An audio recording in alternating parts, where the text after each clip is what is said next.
Sejam muito bem-vindos a mais um episódio do De Frente para o Futuro, um espaço criado para aproximar ideias, pessoas e decisões que impactam a nossa cidade.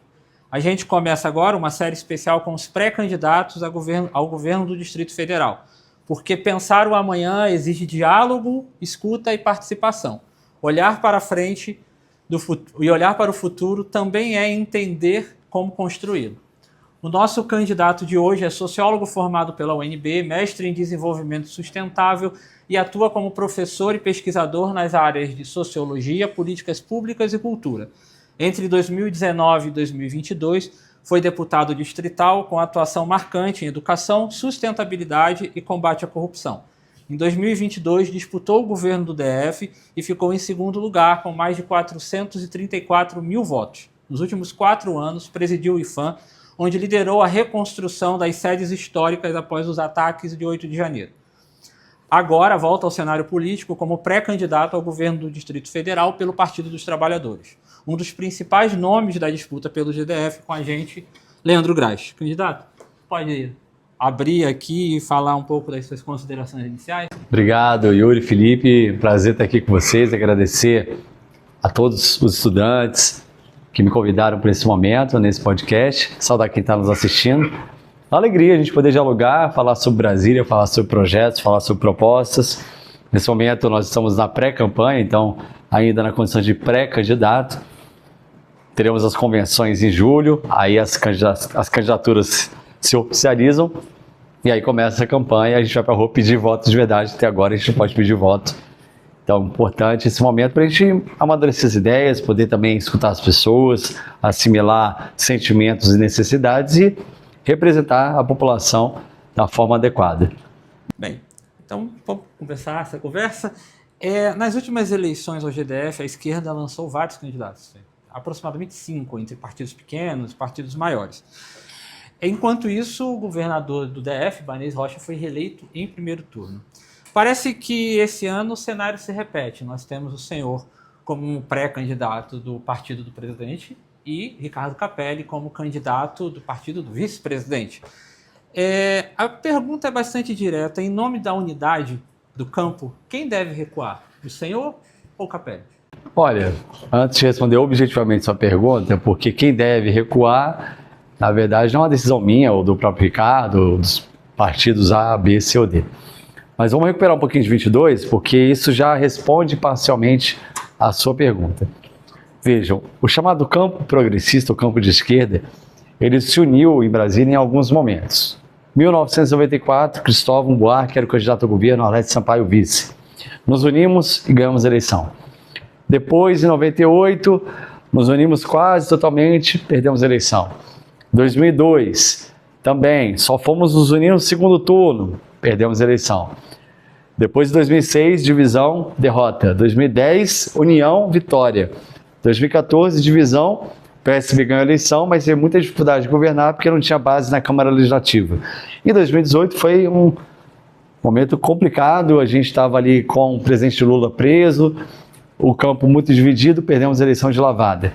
Em 2022, apesar do nosso esforço imenso, eu era deputado distrital, tinha feito todo um trabalho de unidade do campo, a gente não conseguiu isso. Então tivemos a minha candidatura, que foi a que teve mais votos, com 26,3%. Depois a candidatura da Leila, que teve 4%. Aí vieram as outras candidaturas, como a da Queca, do PSOL. O Rafael Parente, que é do PSB, partido do Capelli, retirou a candidatura no meio do caminho. E aí a gente perdeu a eleição, sabe por quanto? 4.996 votos. Foi o que faltou para ter o segundo turno e o Ibanez ganhou no primeiro turno. Eu tinha sido um deputado de oposição Ibanez, fui a pessoa que mais enfrentou o Ibanez até hoje. Confrontei todos os problemas que a gestão dele tinha, o próprio Ibanez, que nos debates, os poucos que ele foi, tivemos a oportunidade de mostrar os problemas que ele apresentava. E agora a gente faz o mesmo exercício de unidade, mas ainda há um tempo ali para a gente consolidar, até julho eu espero que a gente consiga, de unidade plena. Respeito a pré-candidatura do Capelli, respeito a pré-candidatura do PSB, mas nós estamos aqui consolidando o campo. Então, além do PT, meu partido, a gente tem o PV já e o PCdoB, que são parte da federação. um diálogo muito próximo com o PSOL e a Rede, tem outra federação, e o PDT. Então já há aqui 6 partidos muito próximos caminhando para essa unidade.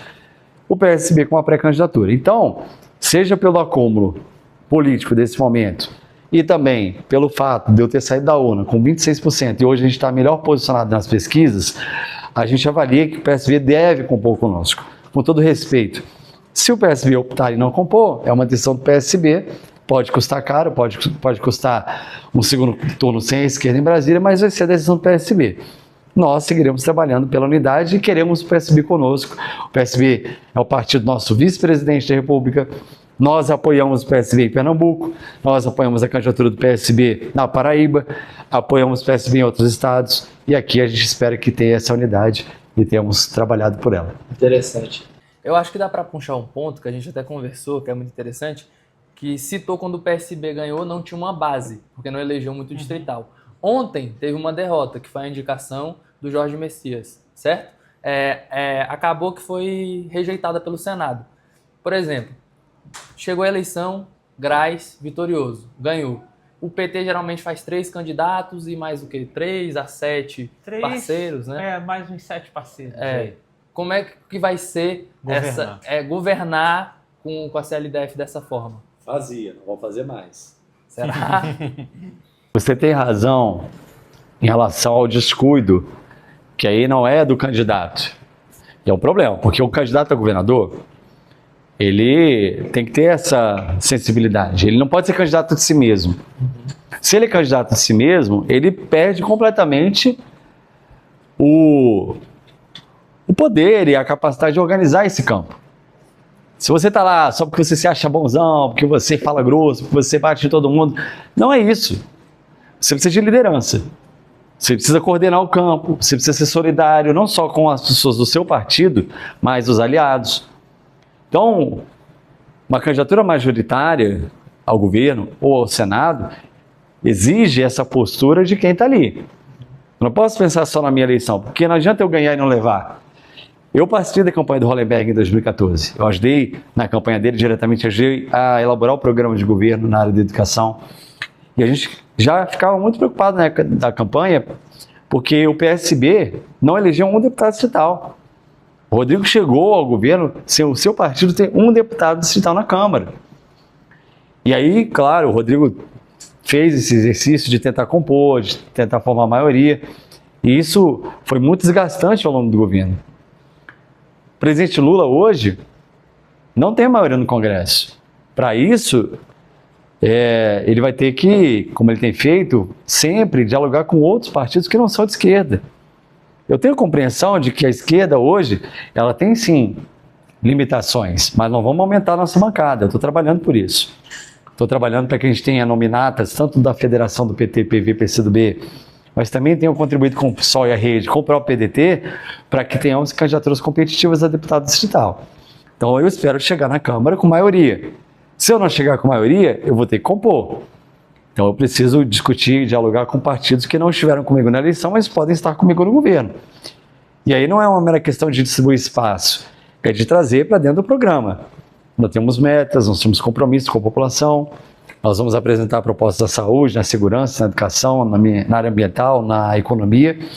E aí quem estiver ali disposto a ajudar a população e trabalhar pelo povo, certamente vai estar conosco. Talvez alguns ali que queiram fazer uma oposição sistemática e radical e até irracional, tudo bem, poderão fazer essa escolha. Mas não faltará da minha parte diálogo e disposição. Existe um espaço para uma frente ampla em torno desse projeto, do seu projeto de governo?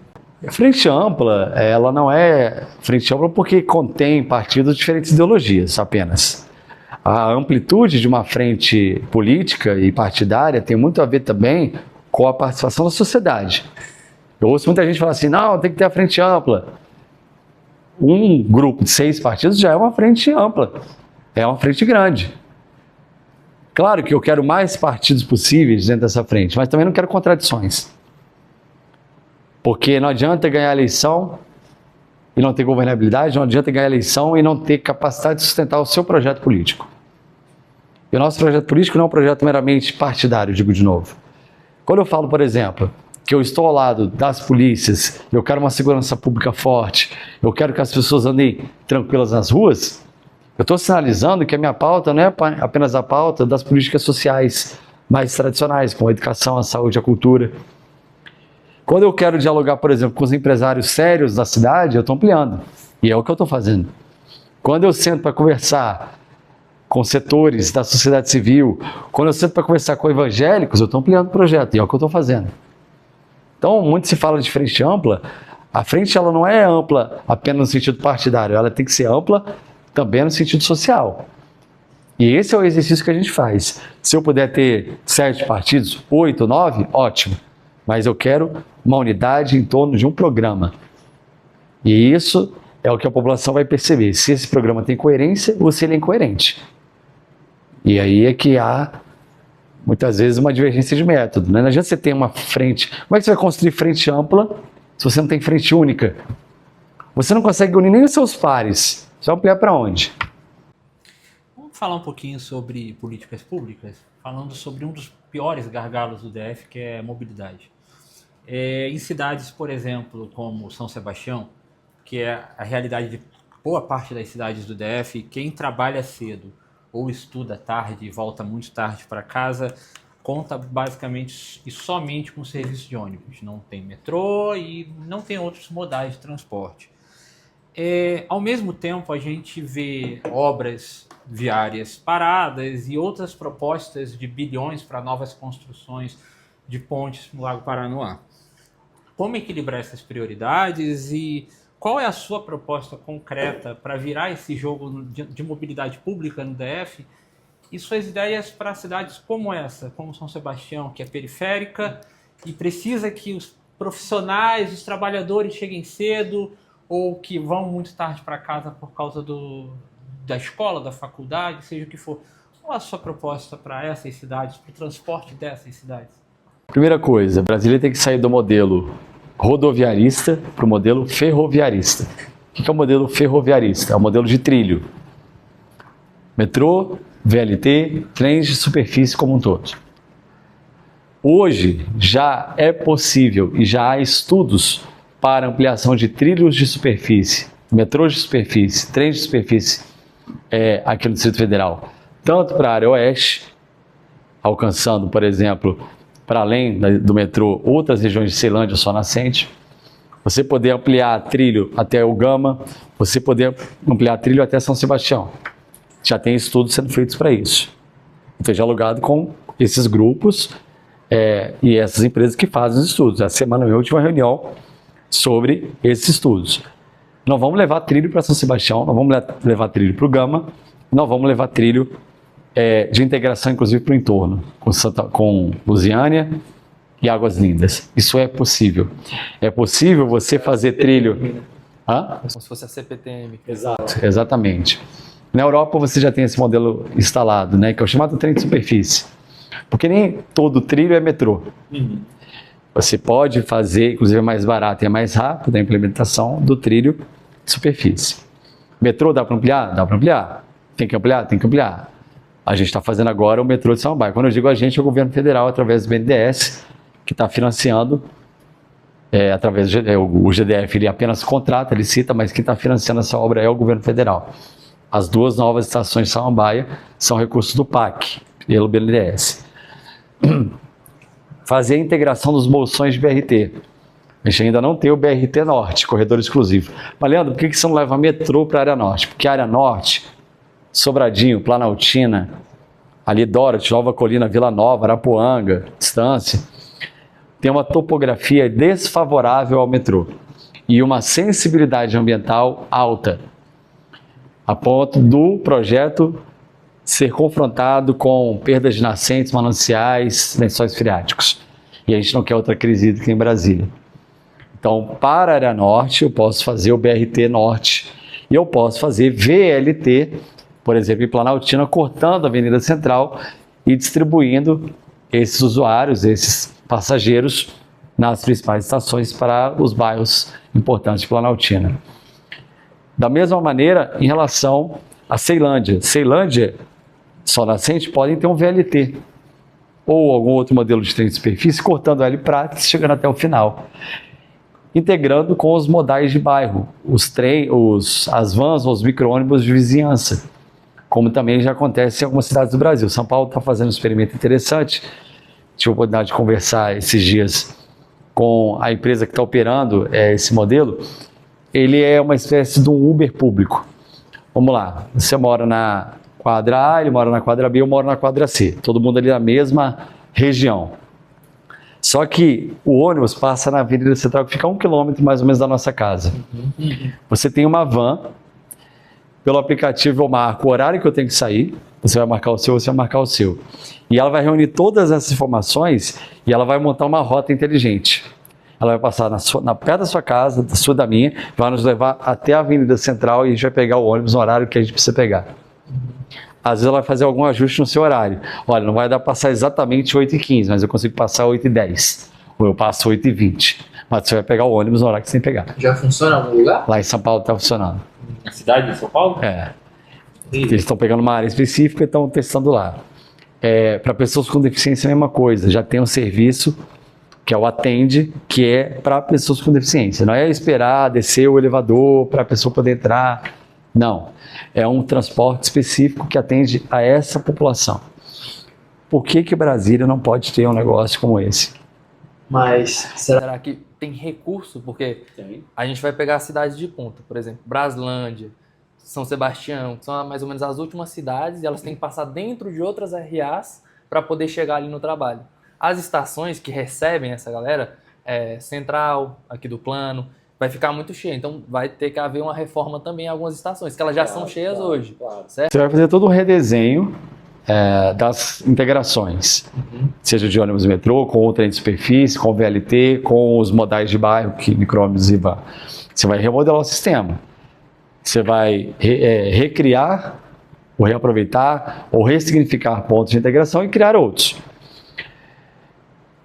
Isso tudo é possível. Você fala, tem dinheiro? Tem dinheiro. De onde vai vir o dinheiro? Vamos lá. Esses modelos que foram implementados no mundo afora, em pouquíssimos casos foram feitos com dinheiro público direto. São parcerias público-privadas, concessões, que não implicam necessariamente em privatização do sistema e da gestão pública, que hoje ordena o sistema. Mas você faz, por exemplo, permuta de terreno para investimento em trilho, com as estações também podendo ser exploradas comercialmente pelas empresas que vão implementar.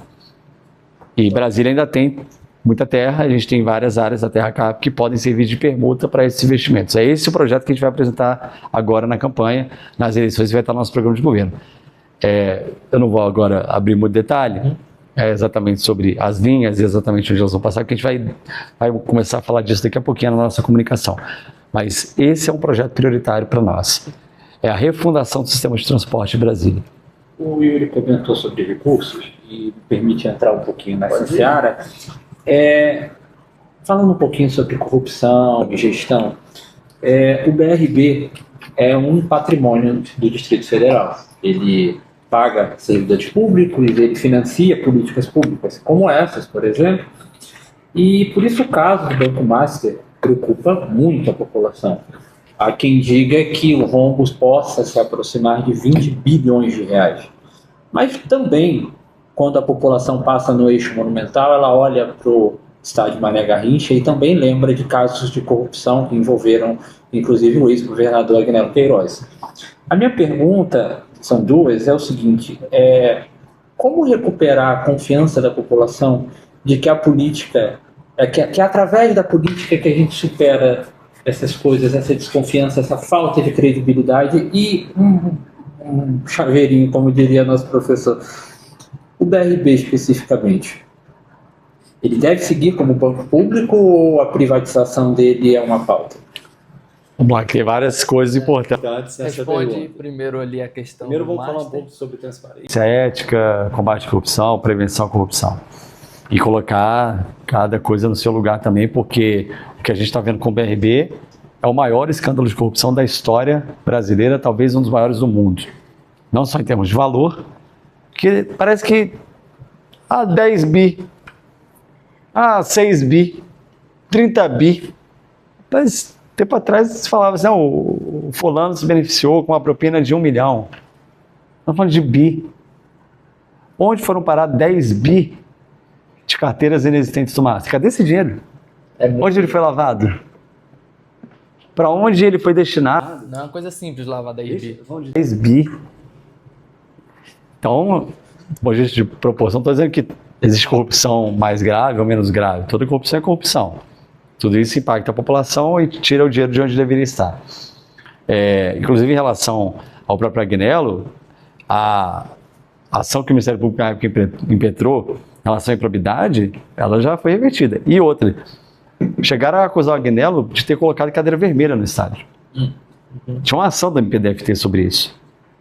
Que ele teria usado as cadeiras para fazer promoção partidária. Olha só que absurdo. Aí tiveram que provar que não, que era a cadeira que o fornecedor tinha, que era mais...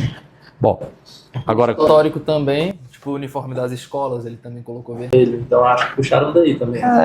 Você tem aí uma... Enfim, acho que o controle externo no Brasil, ele também precisa... Quem controla o controlador, né? É sempre a pergunta que eu faço.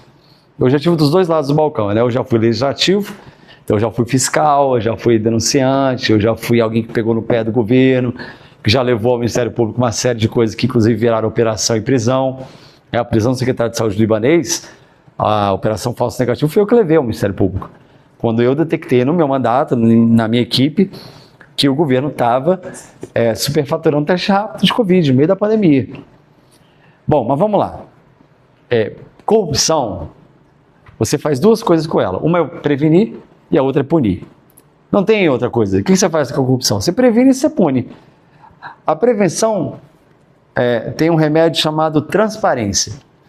É o melhor remédio contra a corrupção, chama-se transparência.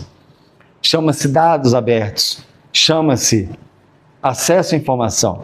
Porque quando você tem acesso à informação, dados abertos, todo mundo sabe o que está acontecendo, fica mais difícil para o corrupto, para o ladrão, fazer o que ele quer fazer. Facilita a fiscalização. Claro, é igual quando você coloca uma câmera numa sala, você sabe o que está acontecendo. Quem tirou essa garrafa daqui? Tá lá, tá filmando, ué. Quando você tem transparência ativa e dados abertos, eu posso falar com muita legitimidade sobre isso, porque eu fiquei no IFAM até o início desse mês, 3 anos, 3 meses, e a gente construiu um sistema de integridade. Eu estou executando mais de 100 obras, eu não, porque já saí. O IFAM está executando mais de 100 obras. Nenhuma tem qualquer denúncia de corrupção. Nenhuma licitação foi travada ou inviabilizada. Porque todas elas foram feitas dentro do rito legal. Montamos uma integridade com ouvidoria, corregedoria, auditoria interna. O auditor colocava lá uma pauta que ele queria, um tema, um objeto que ele queria entender melhor. A gente levava para a diretoria aprovada. Pode fazer auditoria. E as auditorias foram muito importantes, porque a gente detectava problemas de gestão, às vezes fluxo administrativo. Então eu sei como isso é importante, porque eu como gestor, eu pratiquei integridade na minha gestão. E eu como deputado estadual, fui fiscal. Quando você tem um problema, você não pode abafar o problema, você não pode encobertar o problema. Leandro, no seu governo, se aparecer algum caso de irregularidade, eu vou ser o primeiro a dizer, afasta, investiga. Se for inocente, volta. Se for culpado, pague. Não importa se é meu amigo, se é meu secretário, se é meu chefe de gabinete, não importa. Errou, tem que pagar. Essa é a nossa diferença, falo nossa, da esquerda, nossa do PT, dos governos do PT, para outros governos. Quantas investigações a Polícia Federal fez no governo Bolsonaro? O PGR não investigou ninguém, né? Denunciou ninguém. Quantas investigações foram feitas? Quantas operações a PF fez? Quando a PF começou a investigar situações que envolviam o Flávio Bolsonaro, né, e o Eduardo, o que o Bolsonaro disse? Com meu filho ninguém mexe. Aí afastou o diretor da PF, afastou o ministro da Justiça. Essa é a diferença. Mas como você se sente, por exemplo, você falou sobre os dados abertos, né, a transparência, que isso faz com que seja mais fácil ser fiscalizado para onde os gastos estão indo. Então, igual a garrafa aqui, se sai. Mas o Lula falou que ia acabar com o sigilo de 100 anos. E como é que você se sente sabendo que ele manteve o sigilo que faz com que a transparência não exista? Sigilo de 100 anos para quê? Para as contas, né? Não tem sigilo de 100 anos de nada. Se O você, corporativo não tem sigilo? Não, você tem sigilo de detalhamento de alguns tipos de gastos que são gastos de ordem pessoal do presidente da República. Mas aí a gente não tem como saber. O dinheiro ainda não é do povo? Não, mas você tem como saber, por exemplo, para que finalidade, mas não exatamente o objeto. Mas isso não seria importante para com fiscalizar? certeza é importante. Mas você tem hoje acesso pelo portal da transparência. Quem criou o portal da transparência? Então, transparência, integridade e combate à corrupção é com a gente. Foi a gente que implementou. Foi a gente que colocou para rodar. Agora, claro, você tem situações que surgem no governo, o próprio Lula. Mas Lula, e a questão lá do INSS, você é a favor de investigar o seu filho? Investiguem. Investiga meu filho, investiga quem quiser. Se errou, vai pagar. Então, eu estou colocando isso, eu não quero aqui polarizar esse tema, porque esse não é um tema da esquerda ou da direita. Eu estou só colocando que a gente tem compromisso com essa pauta. Essa é uma pauta da Constituição. Essa é uma pauta da legislação brasileira. Essa é uma pauta da sociedade. A gente tem pesquisas aqui em Brasília. Saúde é o tema que mais preocupa a população. Segurança, transporte e combate à corrupção. Porque Brasília está fundada em lama. Porque o governo da Celina e do Ibanez está fundado em lama de corrupção. O Master é o maior escândalo da história do Brasil. Cadê os 10 bi? O Ibanez até agora não falou. A Celina disse que não tem nada a ver com isso. Ela era vice-governadora, tem 2 Buritis. Tem o Buriti da Celina e tinha o Buriti do Ibanez? Não, até onde eu saiba é só um palácio. É uma governadoria e uma vice-governadoria que trabalham juntas. Então, acho que esse tema é um tema importante. E aí, só para fechar, né, a gente não se alongar muito, no nosso programa de governo de 2022 já tínhamos toda uma estratégia, a gente vai colocar isso novamente, de transparência ativa e participação social. Caminham juntas, inclusive. Nós vamos implementar em Brasília de novo o orçamento participativo. Quem vai dizer o que vai ser feito com o dinheiro do povo? É o povo. Nós temos lá um recurso para investir em Braslândia, chama a comunidade de Braslândia, coloca os itens lá que são da pauta.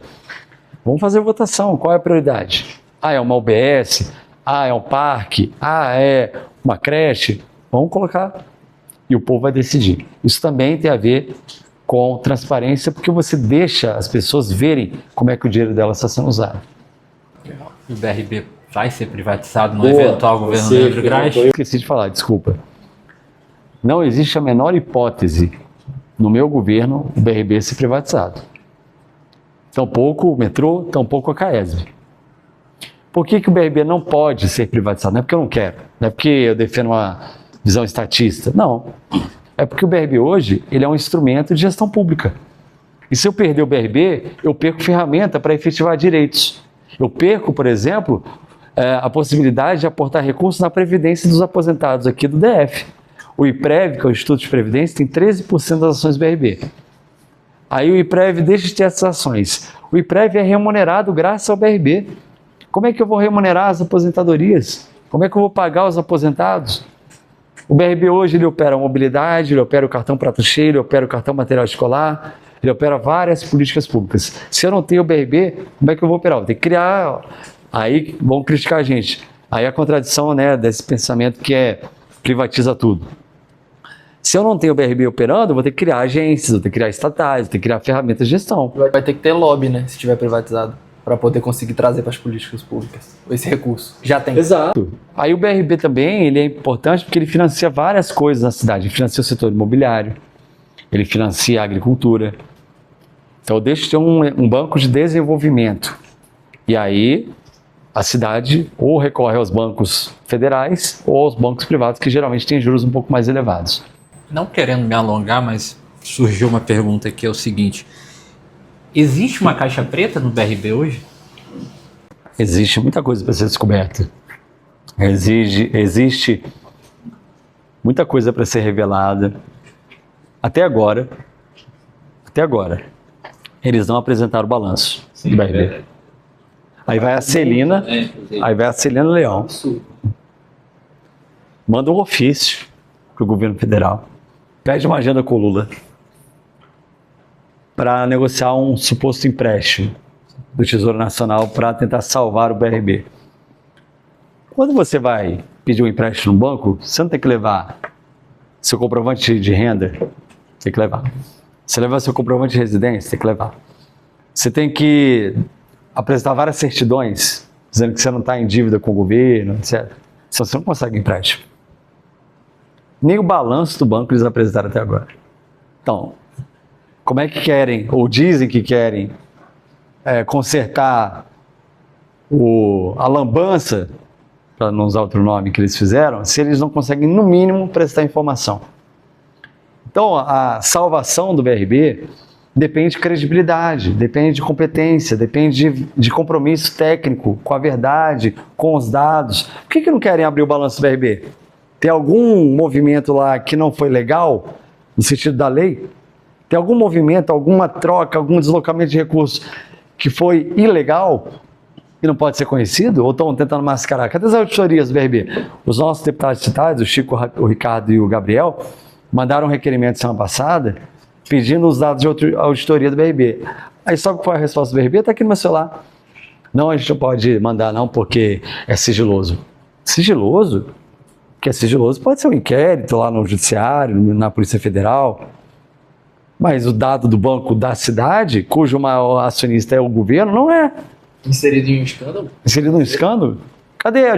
Celina, manda a auditoria aí do BRB para a gente ver. Manda o balanço do BRB. Candidato, pré-candidato, vamos falar de um outro elefante na sala, um elefante que custa 1,5 bilhão aos contribuintes do Distrito Federal por ano, chamado IGESDF. Ele administra 2 hospitais, incluindo o hospital de base, e 13 unidades de pronto atendimento. Mesmo assim, não faltam críticas à gestão e ao atendimento, ao serviço prestado. A minha pergunta é, na sua gestão, o que acontece com o IGESDF? Ele acaba, ele continua, ele é remodelado? Lembrando que ele é a criação do ex-governador Hollenberg, muito ampliado pelo governador Ibanez. Eu posso complementar um pouquinho? À vontade. E ainda falar um pouco, porque agora aprovou a LDO, né? Estava sendo discutida, e perdeu 1 bilhão na saúde, que já é um problema gigantesco. Tiraram R$1 bilhão da saúde, 1 bilhão. Como é que você vê a forma que estão tratando a saúde aqui no Distrito Federal e falar sobre o IGESDF também? Infelizmente, desde 2019, quando o Ibanez assumiu, a saúde virou negócio no Distrito Federal. Quem está falando isso não é o Leandro Grais, é o Ministério Público. Quem está falando isso é o próprio Poder Judiciário nas condenações que já foram feitas. Vamos lá. IGESDF. Anteriormente era o IHB, Instituto Hospital de Base, como você bem lembrou, criado pelo Rodrigo Hollenberg. O IHB, ele é, e agora o IGES também, um serviço social autônomo. É um tipo de instituição, é um tipo de CNPJ que pode prestar serviço, seja na área da saúde, pode prestar serviço na área da educação, ele pode prestar serviço na assistência, para complementar algo que a administração pública direta, a Secretaria de Saúde, ela não conseguiria ou ela teria dificuldades de oferecer à população. Quer ver um modelo de serviço social autônomo que funciona no Brasil? SARA, Rede SARA, bem aqui pertinho, onde a gente está. Vocês conhecem o Hospital Sara Kubitschek? Foi o que o Vera, né, trouxe também. Sim. O SARA, ele é um serviço social autônomo, ele é uma instituição que presta serviços para o Ministério da Saúde. Ele tem um contrato com o governo federal. Nesse contrato está lá definida a quantidade de atendimentos, de próteses, de reabilitações que o SARA tem que garantir todo ano. Para cumprir essa meta, o SARA ele recebe um valor. Ele recebe um dinheiro que vem dos cofres públicos. Pronto. Explicado isso. Lá em 2017, o Rodrigo Hollenberg criou o IHB. O IHB é um serviço social autônomo para gerir o hospital de base, apenas o hospital de base. Ele teve um contrato firmado com a Secretaria de Saúde e um valor recebido para poder entregar os resultados. A gente tem algo similar lá no Hospital da Criança, só que lá não é um serviço social autônomo, lá é uma OCIP. O Hospital da Criança recebe todo ano, para não estar recebendo, porque o GDF está atrasando, um valor para entregar X tratamentos oncológicos, etc. Bom, quando veio a campanha de 2018, o Ibanez e o Hollenberg foram no segundo turno. E o Ibanez falou o seguinte: esse HB é um ninho de corrupção, de escândalos. Primeira coisa que o Ibanez fez, eu era deputado distrital na época, em janeiro de 2019, foi mandar um projeto de lei para a Câmara Legislativa, acabando com o IHB e criando o IGES, que tem debaixo do seu guarda-chuva o hospital de base, o hospital de Santa Maria e as UPAs, todas as UPAs. Minha primeira pergunta naquele momento foi o seguinte: o IHB cumpriu o contrato? Esse modelo está funcionando? Não tinha ainda o relatório do contrato do IHB. Se você não tem a prova de que o modelo está funcionando, por que você vai ampliar o modelo? E você ainda desvirtua o que o modelo se propõe a ser, que era uma unidade descentralizada com autonomia de gestão, flexibilidade para contratar, poder trazer mais gente.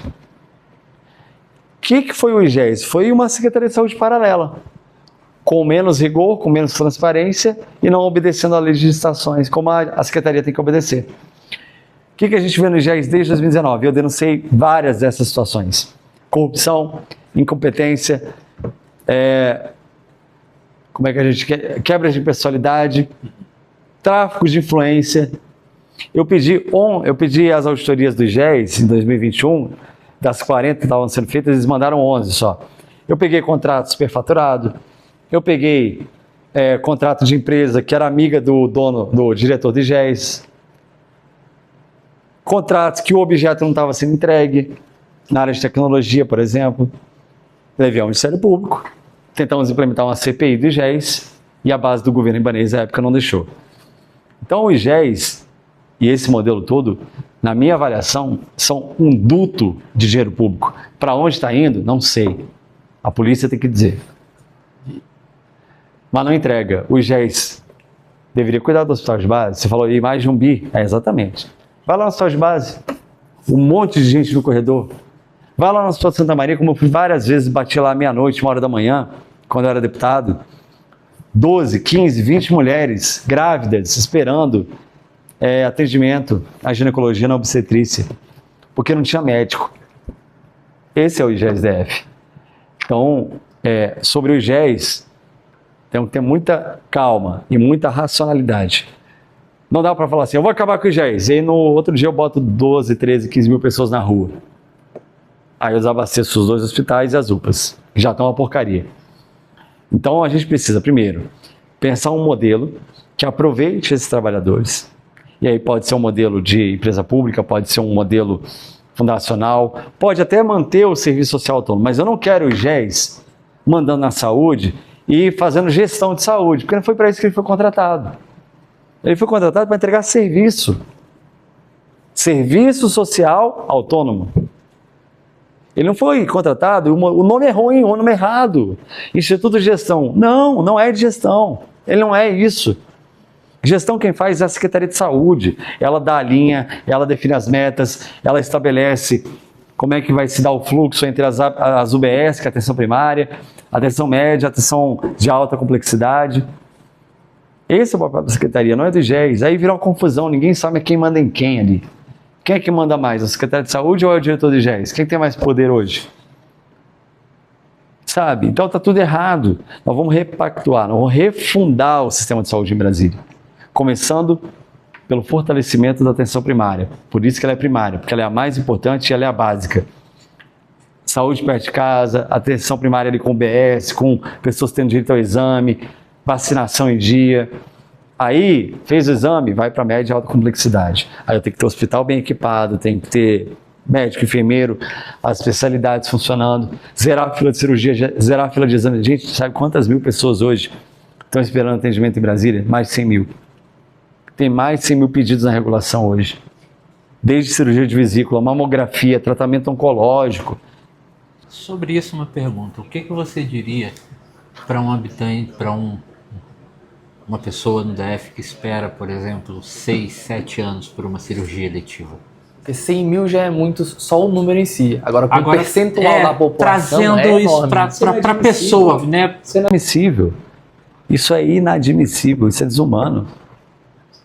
Capital do país, gente. Estou falando de Brasília, da capital do maior país da América Latina. Esse é um modelo, né? Da América do Sul. Não dá. Não dá para a pessoa esperar 1 ano. Se ela está com câncer, ela não tem que esperar. Ela vai morrer.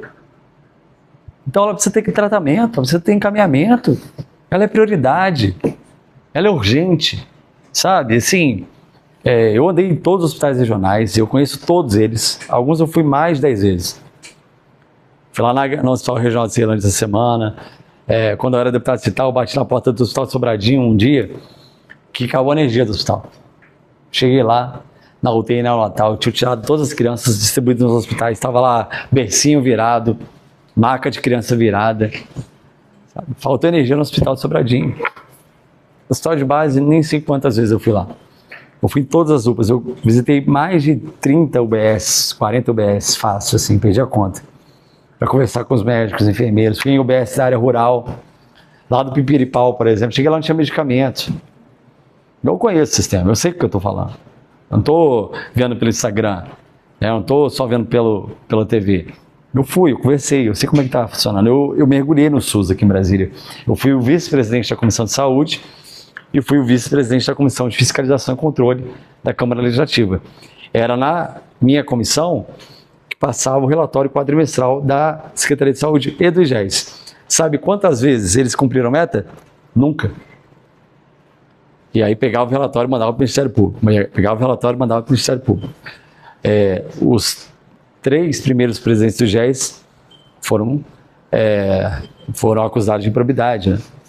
Graças a todas as informações que a gente levava. Seu plano prevê a expansão da rede, a construção de novos hospitais, se puder citar? Vamos construir novos hospitais.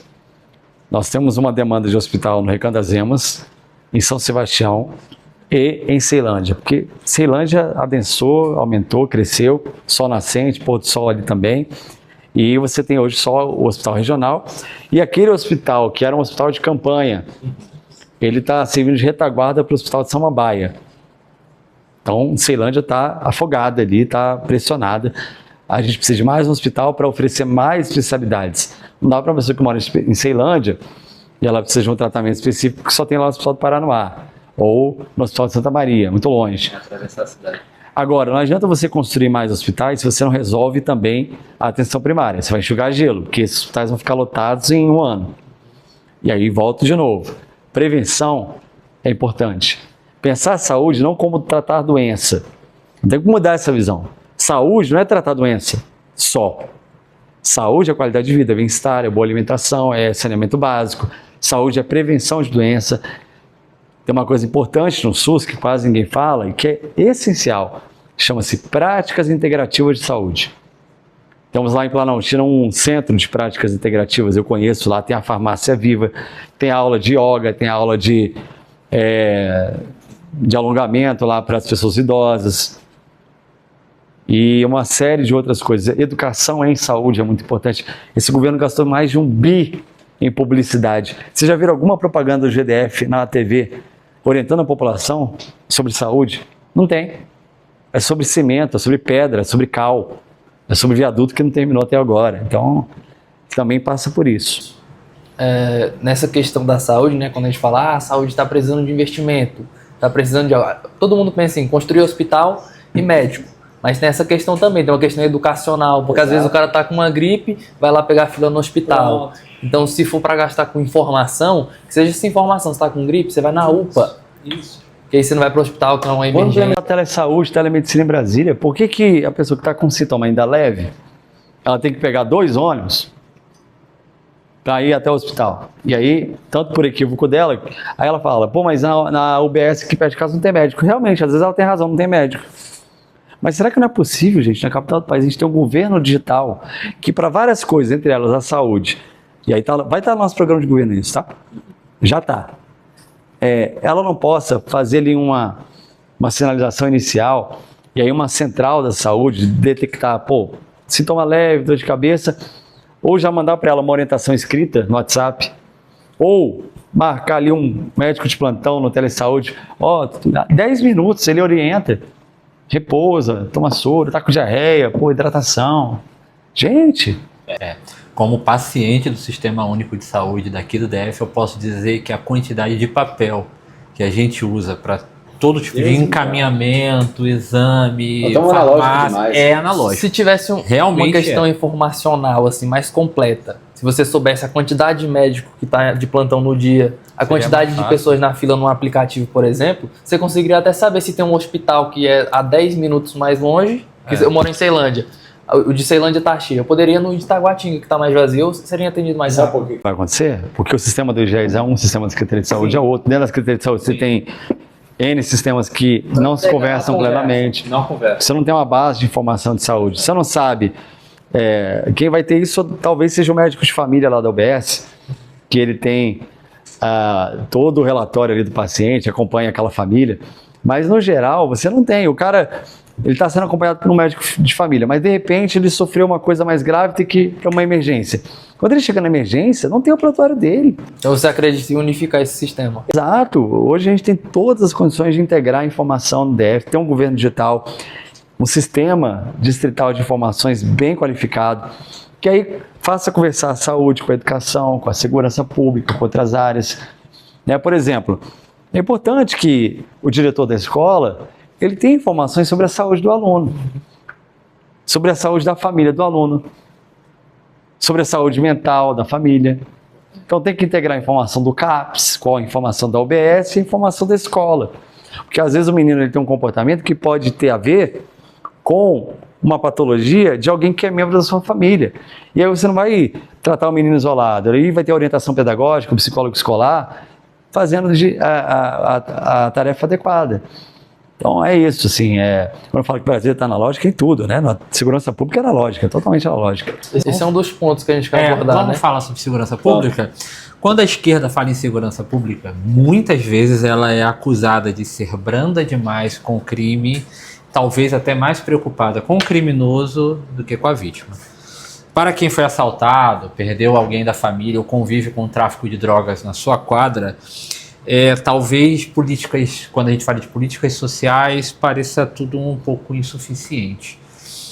Na prática, a sua gestão apostaria mais em policiamento, enfrentamento direto e reforço das polícias ou em programas sociais de prevenção? Onde está o seu limite entre a firmeza e o garantismo? Entendo quando falam isso da esquerda em relação à segurança, embora quando se avalia na prática, quem implementou boas políticas de segurança no Brasil foram governos progressistas. Piauí hoje, inclusive o ex-secretário de segurança de lá agora está no Ministério da Justiça, é um quadro muito qualificado. Você pega bons exemplos de integração de polícia, o Ceará teve um avanço importante no combate às facções criminosas do governo Camilo. Você tem boas experiências. Mas vamos lá. Nunca a esquerda defendeu que o crime não deva ser combatido. Nunca. O crime tem que ser combatido. E mais ainda, ele tem que ser desmobilizado. O crime organizado não pode ser combatido com desorganização. Se o crime é organizado, a polícia não pode ser desorganizada. Ela tem que ser inteligente e organizada. Ela tem que ter aparato tecnológico e aparato de enfrentamento. O Estado, nós aqui da ciência política e das ciências sociais sabemos que o Estado tem o monopólio do uso da força. Mas o uso da força tem que ser proporcional e inteligente, e não atabalhoado, e não totalmente aleatório, a ponto de matar inocentes. E não me venham justificar que, mas para pegar o bandido tem que matar o inocente. Não. A Polícia Federal acabou de desmontar numa operação elos do PCC que estão associados à Faria Lima, ao sistema financeiro. Naquela ali você desmontou dezenas, centenas, talvez milhares de bocas de fumo que alimentavam lá em cima. Não adianta pegar o pequeno traficante. E aí eu concordo com a mãe de família. Eu estava lá na Arapuanga domingo e aí eu fui abordado por uma mãe e estava conversando com uma pessoa também que é do Conselho Tutelar. Falou assim, nós estamos preocupados porque o nosso filho aqui está sendo assediado pelo tráfico. Realmente, tem que pegar esse cara lá. Mas não adianta pegar ele lá se você não chega no grandão que está aqui. Sim. Porque você vai pegar esse aqui e vai botar na papuda, no outro dia tem outro lugar. Você pega, vai ter outro. Porque esse aqui tem poder, tem força e ninguém chega nesse camarada aqui. Está lá no Lago Sul, está andando de carro importado, está lavando dinheiro, comprando mansão em cima da outra, para transformar o dinheiro ilícito do tráfico no dinheiro legal. Então vamos lá, segurança pública. Primeiro ponto, prevenção. Prevenção significa apostar, sim, nas políticas sociais. Tenho que prevenir o crime, quebrar as pernas do pequeno tráfico, com emprego, com renda, com oportunidade, educação para o jovem. Não dá para o jovem esperar 23 anos para ter renda. Ele tem que ter renda logo no momento que ele está entrando na juventude, na adolescência, 16 anos. Aumentar os programas de bolsa, de jovem aprendiz, de primeiro emprego. Tem que botar o din-din na mão da galera. Que aí você quebra o tráfico. Porque aí esse menino vai precisar levar drogas de um lado para a cidade para o outro para ganhar R$100 no mês. Se arrisca, tem que assaltar às vezes, tem que, aí não consegue o dinheiro, teve que gastar o dinheiro para dar para a mãe, aí ele tem que roubar um tênis, tem que roubar um celular para recompor o que ele prometeu para o tráfico que ele ia entregar. É assim, gente, na prática. Então, previne. 2, combate, organiza, monta bem a polícia, equipara, integra. Equipe e integra. Então, vamos lá. Integração de polícias. Nós temos que fazer isso sério em Brasília. Tem um tabu em Brasília, eu que sou daqui, que vi essa história toda nos últimos 20, 30 anos. Tem um tabu, mas a polícia militar não conversa com a polícia civil, com o Corpo de Bombeiros, não importa. Nós vamos sentar, vamos conversar, vamos integrar as informações da PM, da PCDF, do Bombeiro, do Detran. Sistema único de informações da segurança pública. Cada um com a sua competência técnica e constitucional, mas com compartilhamento, ação integrada, na ponta. E, paralelamente a isso tudo, tem uma coisa importante, eu estava vendo aqui com a parte do nosso grupo que está aqui agora participando do podcast, a gente estava vindo ali, andamos o quê? 100 metros? 150 metros. Os postes apagados. A gente estava em grupo, né? Se acontecesse aquilo, a gente ia ajudar o outro. Aí perguntou a qualquer menina aqui da faculdade, principalmente as meninas, tem coragem de andar nessa escuridão daqui até ali? Não tem. Às vezes nem o homem tem. Nem nós, os homens, temos. Só que para as meninas é pior. Sim. Porque, eventualmente, como vai ter um assalto ali, uma mão armada, vai ter um roubo de celular. Agora as meninas sofrem violência sexual, estupro. É difícil ser mulher hoje no Distrito Federal. O feminicídio está aumentando. O feminicídio aumentou, o latrocínio aumentou, que é o roubo seguido de morte. Este GDF, eles gostam de falar, este GDF apresentou agora o Anuário da Segurança Pública e os dados. Aí o que eles fazem? Eles fatiam feminicídio de um lado, latrocínio do outro, e colocou homicídio. Aí fala assim, não, homicídio diminuiu. Mas o feminicídio aumentou, o latrocínio aumentou, morte de população de rua aumentou, ou seja, aumentou a quantidade de mortes em Brasília. Sim. A sensação de insegurança aumentou. E não adianta falar que consigo controlar aqui. O povo está com medo. Cara, eu me solidarizo, porque eu também já fui assaltado em Brasília. Uma pessoa que, tu pega lá, junta uma grana, parcela em 10 vezes um celular que você queria ter. Sim. No outro mês, você tá na rua, o cara rouba o seu celular. Tem outra parcela para pagar. E ninguém sabe para onde foi. Não dá para botar a câmera de segurança, fazer Smart BSB aqui, como tem Smart Sampa? Eu vou fazer no meu governo. Vamos fazer o Smart BSB, o Smart DF, seja o que quiser chamar. Vamos equipar a cidade inteira com câmera, que aí o sacana que roubou o celular aqui, o criminoso ladrão, nós vamos saber para onde ele foi, que carro que ele entrou. Aí não precisa botar, eu fico louco assim, de vez em quando eu ouço, pré-candidatos. Não, vamos voltar com Cosme e Damião. Você sabe o que é o Cosme e Damião? Essa é uma história lá da década de 90, 80, em Brasília, se botava 2 policiais andando nas quadras. E aí dava uma sensação de segurança. Gente, não tem mais essa história de botar a polícia para correr atrás de bandido na rua. Você tem que ter inteligência. Bota as câmeras para funcionar, monitora, reconhecimento facial. Nós vamos pegar quem roubou, nós vamos pegar o agressor, que deveria estar cumprindo medida protetiva e não está chegando perto da vítima. Vamos pegar traficante que está foragido, gente que fugiu da prisão, que não voltou do saidão. Vamos pegar todo mundo. Nessa questão, por exemplo, eu concordo com você na questão de que onde o Estado não tem presença, ali se cria uma árvore, porque nem um criminoso nasce criminoso, ele se torna. Ali é um local propício para ele se tornar um criminoso. Isso todo mundo concorda que o Estado tem que ter uma presença ali dentro. Exato. De políticas públicas para esse cara não se tornar o que ele está se tornando. Igual o menino que estava sendo assediado pelo crime organizado. Só que esse cara também tem que ser punido. Como é que você vê criminosos que têm recorrência se você concorda que não deve, o cara que foi preso 2 vezes, 3 vezes, 4 vezes, com a progressão de pena, que tem de 80%, 60%, você acha que não deve ter uma pena mais dura para esse cara que já tem muita recorrência? Claro, tem, e a legislação até prevê isso. Agora, Falei de medida protetiva aqui. Então é o executivo que vai resolver isso sozinho. Nós precisamos do judiciário junto. Não tem como um juiz soltar o cara que agrediu a mulher dentro de casa e é recorrente e a vida dela está em risco. Pô, quem é que tá fazendo valer as medidas protetivas aqui? Eu estou falando disso porque o feminicídio é um problema, é uma epidemia hoje em Brasília. No Brasil. No Brasil inteiro, mas aqui tá feia a coisa, assim. Pô, o cara tem que manter a distância da mulher. Ele chega perto e não acontece nada. Agora tem um projeto de lei que está no Congresso para botar tornozeleira eletrônica em quem tem que cumprir medida protetiva, né? Eu penso até que deveria ser uma tornozeleira vermelha, para ficar na cara o crime que ele foi cometido. Porque tem um problema grande, porque eu já tive na minha família um problema, né, dessa questão de agressão contra a mulher, e acontece muito desse tipo de cara começar a se envolver com outras mulheres, essas outras mulheres caírem na mesma armadilha, e aí ele falar que era outra mulher dele que era louca, que denunciou ele, e vai virando esse ciclo. Aí você falou, pô, o cara retorna e comete de novo. Também não podemos parar de discutir isso, Tem gente que fala assim, não fala disso porque isso não dá voto, ou até tira voto. Gente, eu conheço o sistema por dentro, eu fui lá várias vezes. Se a gente continuar com esse modelo penitenciário, enxugar gelo também. Sabe, a Papuda, eu visitei lá o PDF2, conversei com um grupo de apenados, tinha um preso lá que não via advogado há mais de 10 anos. O que está acontecendo lá dentro?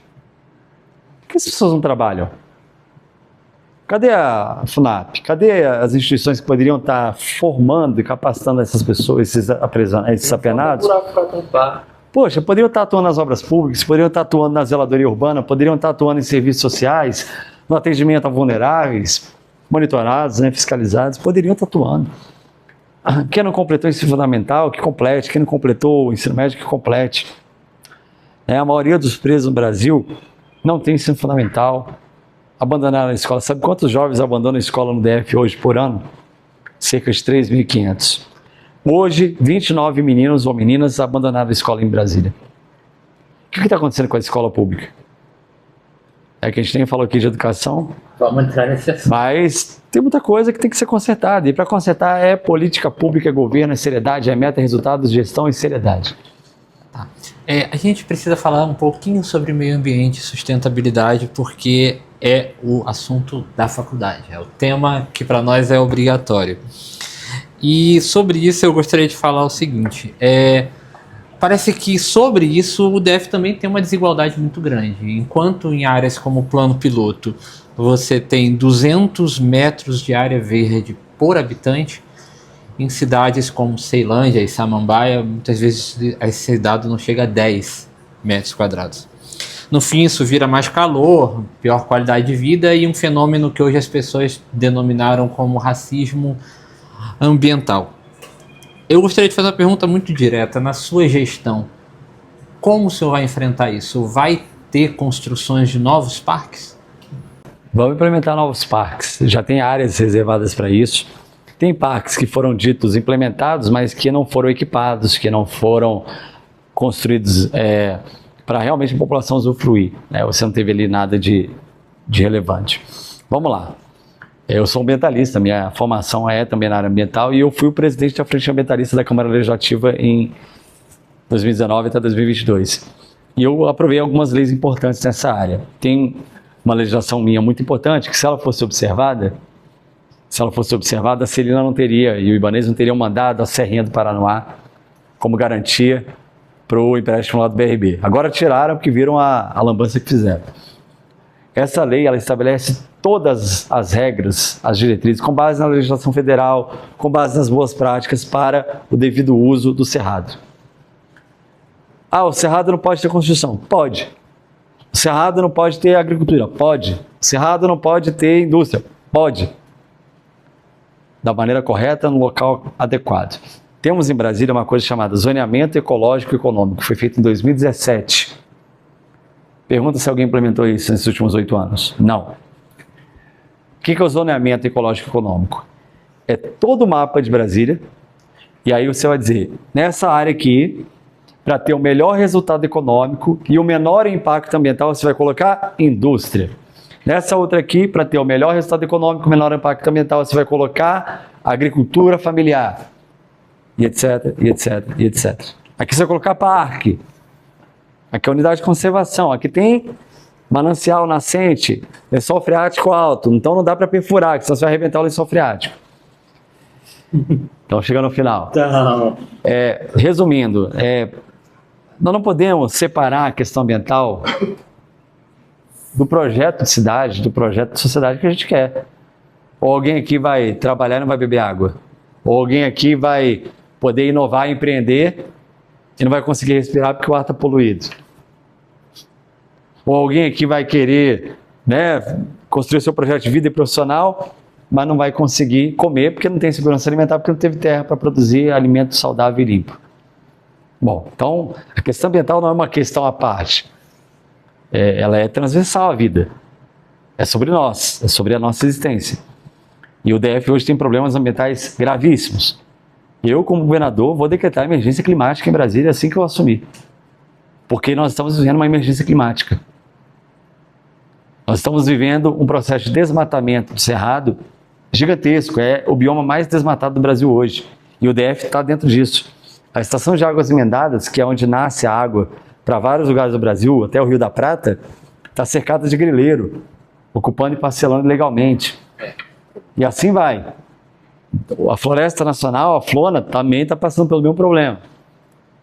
Os agricultores familiares estão abandonando as terras porque não tem incentivo. Porque ninguém olha para essas pessoas como guardiões da água. E é o que eles são guardiões da água. Porque se eles saírem de lá, vai impermeabilizar, vai construir condomínio, e aí quando chove, a água não entra mais. E aí eu não alimento o lençol freático e eu perco a nascente lá do outro lado. Então, essa é uma questão estratégica para o futuro. Já viu uma crise hídrica em 2017 e há riscos de outras. E a gente não quer isso porque significa uma tragédia em todos os sentidos. Bem, chegando ao final, a gente faz normalmente um bate-bola, jogo rápido, bem rápido, para uma resposta de uma ou duas perguntas. Eu vou colocar algumas coisas, se o senhor puder ser breve na resposta. Anistia aos envolvidos no 8 de janeiro. Jamais. Isso é um crime contra a própria Constituição. CLDF. Precisa ser melhorado. Ibanez, Rocha e Celina Leão. Que paguem pelo que fizeram. Um livro. Pegou, hein? Tem tantos que eu gosto.